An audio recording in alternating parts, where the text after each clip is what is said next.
This is a disconnect for the outdoor unit. You always want to shut power off before working on the unit. These come in several different types. Some of them will have a handle on the side of them.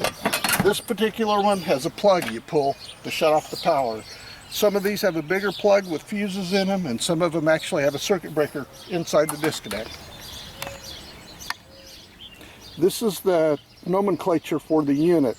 As you can see on this unit, it's kind of faded. It's critical when you get a new unit to record this, because as they're out in the sun, they will fade and look like this. This unit has a model number and a product number. The product number is what we actually need to look up parts for it. We're going to remove this side panel in order to access the electrical on this unit. There's 2 screws that need to be removed. There's a couple that need to be loosened. This slides in here. You remove these screws, this panel slides down and out. This is the capacitor in this unit. As you can see, it has 3 terminals on top of it, 3 distinct terminals. There's connections on this capacitor. These connections are all tied together. They're the same, so it really doesn't matter what position that wire is on this terminal. This is the contactor that energizes the power to the unit. The thermostat, this is an electromechanical switch. The thermostat turns this on, energizes it, and causes your air conditioner to run. This is the defrost board. This particular unit is a heat pump. What this board does is, in the cooling mode, it runs like conventional air conditioning system.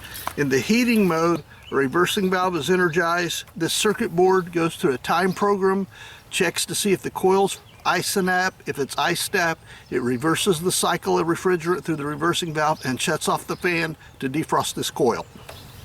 Another function of this defrost board is when it goes into defrost, it turns on your electric heat inside. It does it through this white wire.